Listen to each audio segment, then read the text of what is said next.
this is Beth. I'm so excited. I want to welcome Dr. Hamadiya from Miami Wellness and Aesthetics Center. And hi, Doc. How are you? Hi, how's it going? Thank you. Thank you for doing this, especially on the weekend. I appreciate it.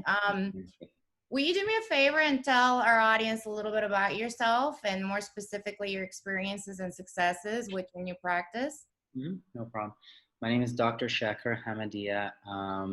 I am a family medicine physician by training, and I opened a practice recently, 8 months ago, that's split between family medicine and aesthetics, which includes Botox and fillers.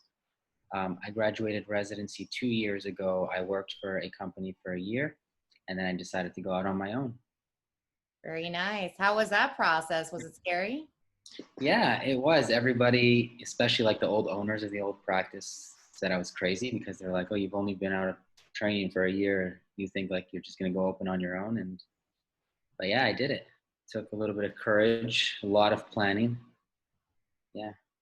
I like it. And you, I mean, it's been what, 8 months? You're already trying to expand from what I understand, right? Yeah. So I did, I've heard this from a lot of big entrepreneurs who are very successful, like Jeff Bezos. In some of his lectures, he says, start very small.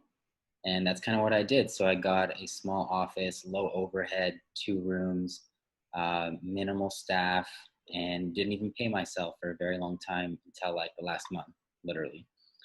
Yeah, so I started small and now I'm looking to expand, but I'm not going to do it just yet. Yeah. Yeah, sacrifices must be made, right? Do you have any advice for first-time entrepreneurs, business owners, anybody looking to kind of make it on their own right now? I feel like it definitely takes courage, but a lot of planning. So I had like 2 or 3 backup plans. I was like, if this fails, I have this backup plan. If this fails, I have this amount of money in this bank or this loan that I can access if I need to. So I don't, and I had like backup investors even. So I had all these like backup plans that it made the fear less, that if you were to not succeed on your own, at least you have someone that you can kind of, ask for help. But I Yeah, didn't have to go that route. 100%. So was that kind of your biggest fear? Yeah, it is because like medical has pretty high overhead. So especially for Botox and fillers, I have a lot of expenses with the product and staffing and marketing, advertising in the beginning.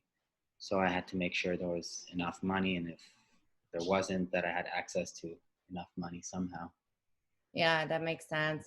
So define success for me.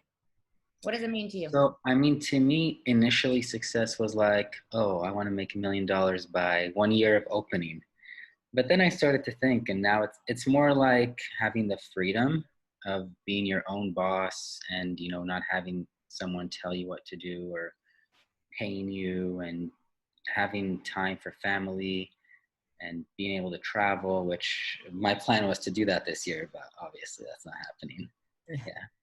So yeah, more like freedom and just, having time for yourself and your family and still making money. Yeah, 100%. And you mentioned travel. Obviously, we're still in this whole COVID situation. Mm-hmm. How did you pivot with your business? I mean, for me, because I'm a doctor, I do medical, a lot of medical, and people are still getting sick, obviously. If anything, I got more busy because mostly on the medical side, because people are scared now. They started to feel like, oh, I need a doctor just in case. And we were trying to make the transition to telemedicine, kind of like what we're doing, virtual stuff, and it was the perfect timing to do it. So we just found a new program and started doing video calls for the first couple of months until people were able to come back in. Yeah, very nice. Yeah.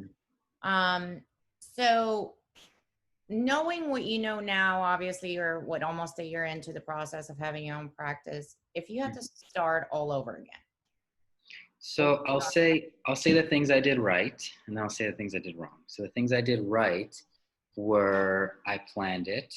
I continued to work at the other clinic, and I actually got a part-time job somewhere else 1 day a week, getting paid a salary just to make sure I could survive without paying myself.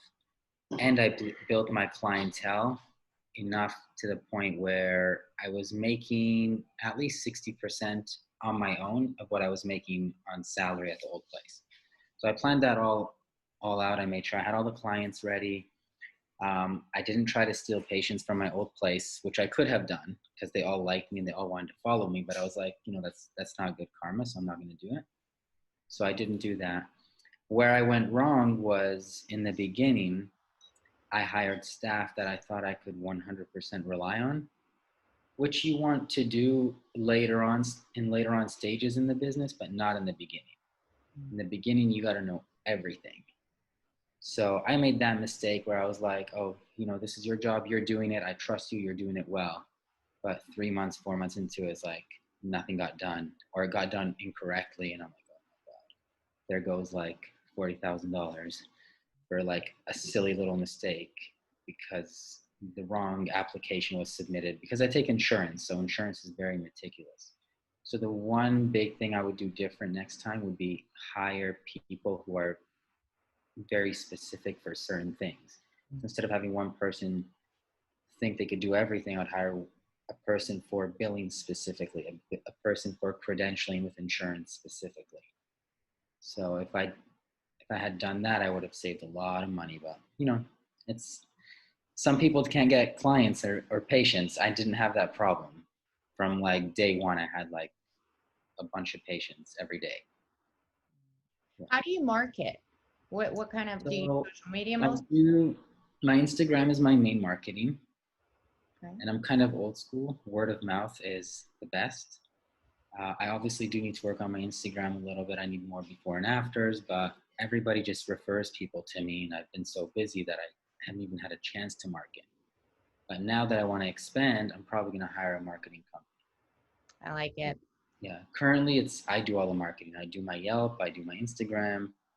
Um, there's like a website specifically for medical patients, and they take like $35 for every patient they send me.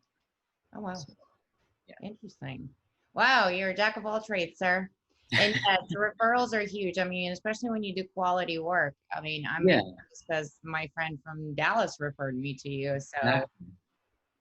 Yeah, you go. amazing. And then like I tell people, if you refer me people, I already take care of people, and you saw.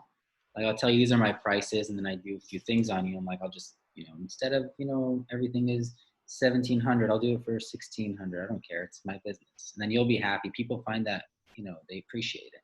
Of course, 100%. Yeah, And then I'll tell you, if you bring me your friends, I'll give you even a better deal next time. I love it. I'll get all my friends to you. Trust me. Um, so I love asking this question. We all have our routines, and Mhm. with the busy lives we live, and especially with what's going on in the world, what does your morning routine look like so that you can keep that energy up and stay in that mindset throughout the day? Yeah. So I feel like it kind of starts from the nighttime, to be honest. Is like, thank God I don't have any sleep problems. Some people do, whether it's genetic or because of their schedule. I try to sleep at the same time and wake up at the same time. In the morning, I'm not very good at this. I try not to like check my phone immediately because they say you're supposed to just kind of wake up and just be with yourself for a few minutes at least.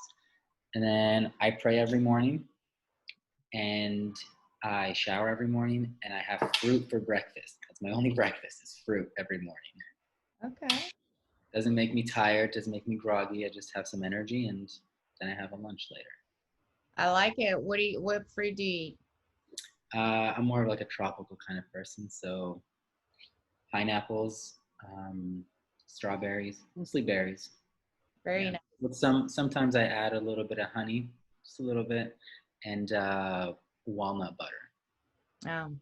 And I know you guys do the IVs at your practice. Yes, I Which do. I do one of those every couple of weeks. Give myself some extra vitamins, some B12, some vitamin C, some glutathione.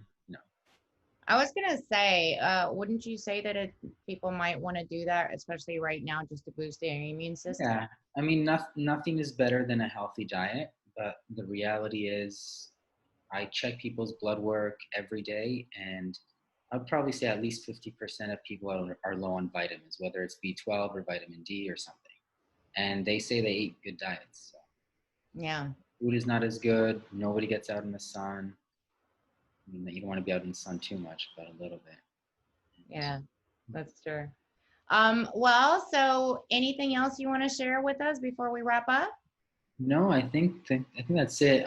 In the beginning, just so you know, what gave me the courage to actually open my clinic was my plan was always work 1 year, and then I was gonna open up my own clinic. I learned a lot from the mistakes of the old practice I was at, because they were making a lot of mistakes, and I was trying to fix them with them, and they wouldn't listen to me half the time. But I learned from that a lot. And then I initially had an investor who was supposed to open with me. And then one day I was actually having this lobster sandwich at this business in Del Rey. And the guy there is an entrepreneur. And he's like, why do you need an investor? He's like, do you not have money saved up? I'm like, yeah, I do. He's like, you don't need an investor. And then I thought about it. I'm like, you're right. I don't need an investor. So I told my investor, I'm not going to do it. I'm going to do it on my own. Interesting. You Yeah. just never know. So you just randomly met this person? Yeah, he's like a very successful New Yorker who has a few stores around South Florida. I love it. Always be networking. That's what I tell people. Oh yeah, definitely. You never know. And always be nice to people because you never know who's gonna say something about you. Well, again, thank you so much for taking the time. And Yeah. I mean, good luck with everything. I know you're going to do even more amazing than you already have. Great. Thank you. Yeah. So Okay. appreciate it. If anyone has Thank you. questions, you can contact me or let them know how to reach me. Yeah. So definitely, would you like to share that with us? We will have it underneath the video, but Yeah, my Instagram is perfect. They can contact me there. that's the best way. Yeah. Okay. Yes, and best. Awesome. Thank you so much again. I appreciate it. Thank you. Pleasure.